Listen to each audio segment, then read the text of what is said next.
Alright guys, so as you can see, I'm trying to make all these videos tonight as this is the only one that's currently published, but we're going on to the water team and then there'll be one more video to make and then some editing and actually posting other videos. If you do like this series and like the fact that I put in many hours to make them for you and I'm going to make many hours to post and talk about them for you, and I'm going to slowly post them on Hive, but they're all going to be on YouTube, and so Hive will tell you they're all there, but I'm only going to share one video a day there because that's why you get more upvotes, right? You can't just post them all one day.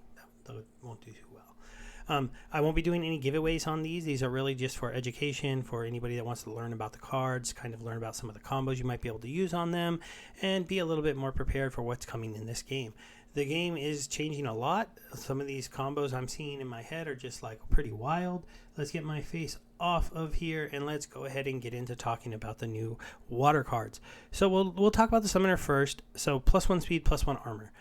That's interesting compared to Ulric and Bortus. I think the Bortus is silence. You kind of use that if you were going the melee or archer round. Now you get something that's maybe a little better for when you want to go that melee team or that archer team, which they do have, and now you can make those guys faster. So I think this card will get more play than people think because they do have a strong team of kind of melee monsters. They get some new added in archers for this set, and so this is going to be something that's pretty cool. As far as some of the neutral cards that will combo with this guy, obviously the Gem Meteor is really going to go with almost any team. He's fast, he hits hard, but this guy makes him faster and gives him an armor to make him more survivable, so that's going to be a cool card.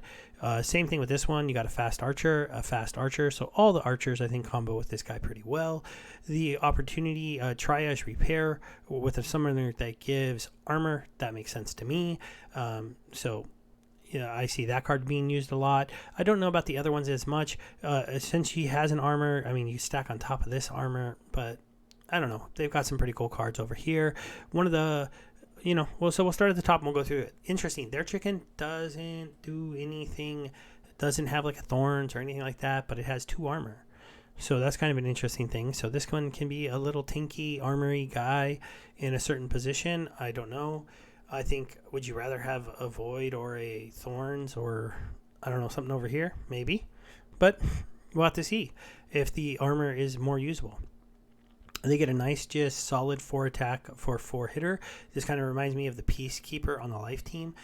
Maybe he's kind of a replacement for the Water Elemental. What is it? It doesn't have really like an exact matching one, but it's a solid card. 4 attack for 4 mana is nice. Good HP, good speed.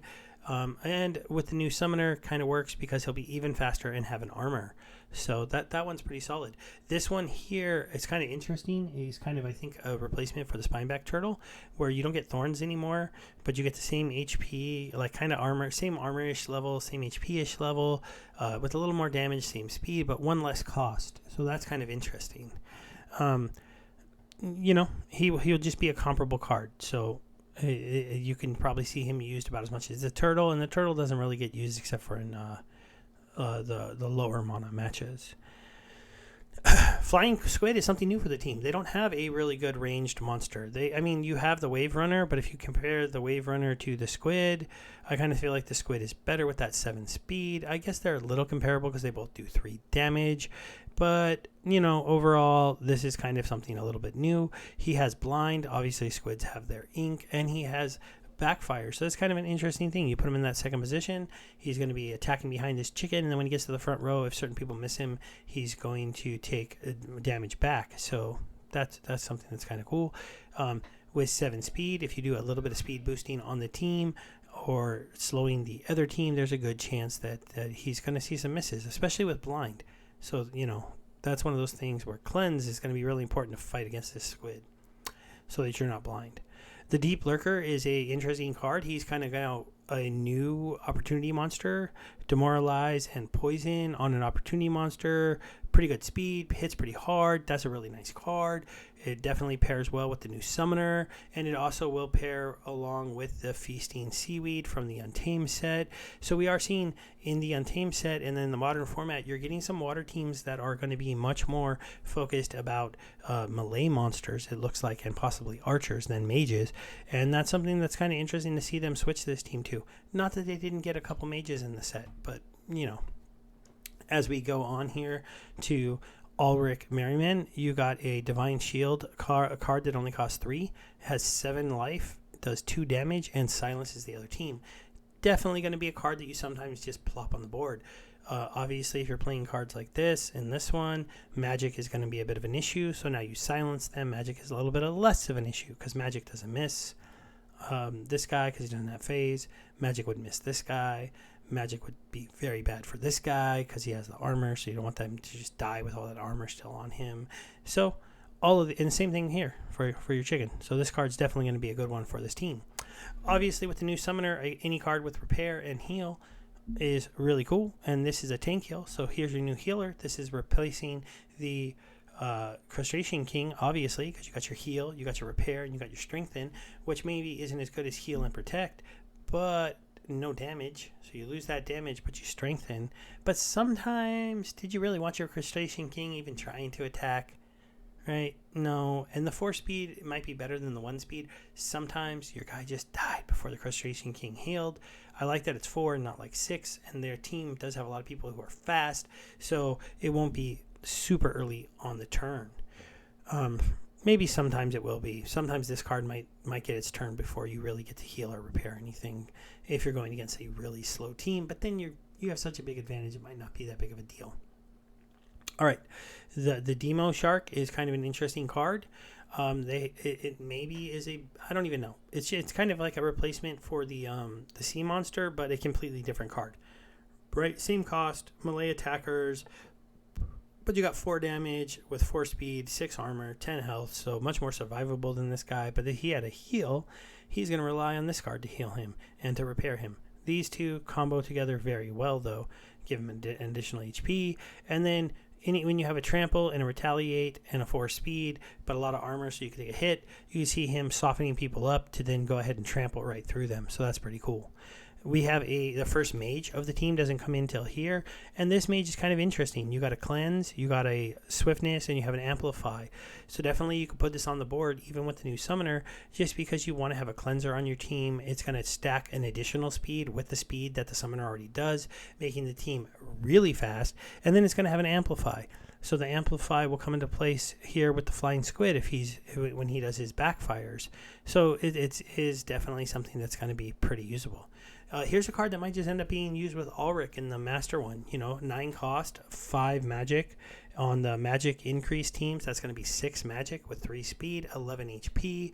Just a very strong mage. But it also fits into a higher mana match where you want to have a nice strong attacker even with the new summoner, because 5 mana is really good. 5 damage is just, that doesn't usually miss, is pretty solid. Now they get a very interesting, another 8 card kind of interesting tank here. Kind of a second row tank. So you can like sit him behind maybe this guy or this guy even. And now all the ranged magic damage is going to come back here. He's going to bounce the magic damage back. He's going to be voided, so he doesn't really take that much from the magic. He's going to self-heal. He is slow though, so he needs to be alive at the end of the turn so he can make that heal. And then if he does bounce into the front row, because somehow, I don't think that'll happen that often unless you want to put him there to start. He can still go ahead and attack. A little bit of issue with 1 speed, he might miss that attack. He does have a summoner that'll get him to 2 speed. He does maybe have a helper here who's going to get him to 3 speed, and then it's not as much of an issue. And this card makes sense to play with him because then you amplify the return fire. He doesn't have, and he will get an armor from the summoner. So maybe this healer will be pretty solid with the repair, but the 1 armor from the summoner has a chance of being rusted away, so that's not as much of a solid play. But if we go, you can play the new magic person to make sure that he gets some armor. Where is that little guy? He's the 5 cost 1 with protect that's really dominating the lower leagues. I must have just went right past him somehow. I don't know. I'll find him later. He's a rewards card, though. He should be here.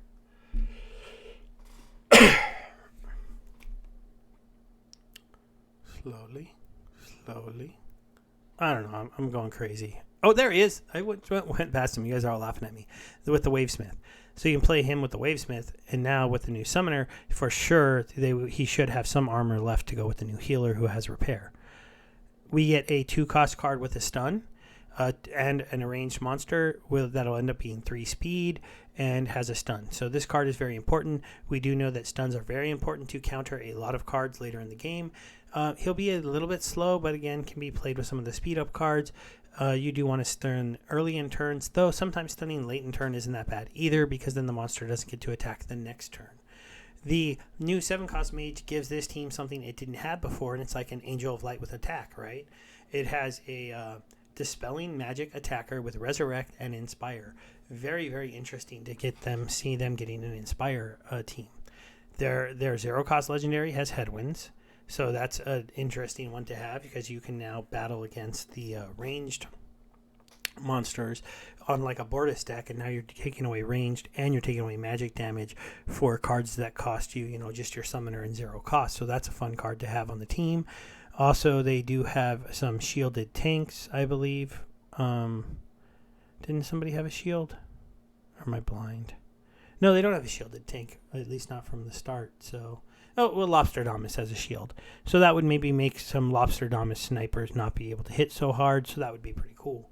The combos with them, they're looking for kind of faster cards. A triage and another repairer. Like I said, gonna make sense. This one's gonna make sense. Those are kind of the main ones that I see. They don't have maybe the best 4-cost tank, so they could use the monk. It wouldn't be, you'd give him an armor, you'd make him even faster. You'd be able to repair the armor. So I could see that coming into play, possibly. Just because I don't think this one is that great. Maybe you just would play him, but we'll see. Let's see, is there anything else to go over here? No, I think I'm getting through these a little bit faster now, getting a little bit better at them. This will make them a little bit of an easier watch. Will Dr. Blight be used with them? I mean, he's not necessarily. If you're using a Dr. Blight fix into the game, if you're using Ulric, but if you're not using Ulric, then you're not buffing him, making him a little bit faster. I guess you could be using him for like the weaken, the scavenge, those kind of things. Maybe just for the debuffs, because those debuffs can help anybody. But he doesn't fit in that well. You're more looking at, if we look at like what the two sets together here. I mean, you're looking at being able to get the return fire from Little Deep. Maybe that is something that is kind of nice for this team, because then you can give these cards that already have like backfire also return fire, so they're always hitting it back. And then this guy could be a tank with return fire, so now he's a little bit better than just a 5/7 with that much life. You've got this stunner here that'll combo here with the harpoonist, but again, he's slower than the harpoonist, so that makes that combo not work as well. That's one of the problems with the harpoonist, is most of the stunners on his team that attack the same monster he would attack are slower than him. That even goes to the old one, so he could really use a stunner that would attack before him, not after, because in general, otherwise the monster might not even be alive when he goes to attack the next turn, so he just doesn't get to use knockout as often as you would probably like. One of the things to notice, they don't have a giant killing monster, and they are the only team that I see that did not get one of the ones that does triple damage. So they kind of got a little gypped on the newer skills, because they just don't see them. Not filtering anything out, right? Yeah, we got all their cards on the board, so they don't get them. But I do still think that this summoner will create some new water teams. It'll make water much more playable and a lot of the different rule sets. And it'll be a nice thing to be able to use sometime instead of Bortus, because sometimes you just know there's not going to be that many mages, but maybe there is no mages. So you're going to be using archers. You're going to be using melee monsters, and you're like, it's either buff mages or debuff mages. So that's probably the best new card for the team. Gives them an ability to have a summoner that helps the team. And I really feel like even Little Deep isn't as good as I think this will be more playable, more usable. Little Deep works out sometimes in some rule sets, but all right, everybody. There's the water team. A little bit underwhelmed, but you know what? That makes sense to me because water is extremely strong right now. So maybe they didn't need some great cards to help them. Okay, we'll be doing the fire team. That'll be the last video for this set. And then hopefully you guys will enjoy them. They'll be coming out all in the next 30 hours. So that's kind of a fun little thing I'm working on doing for you. Bye.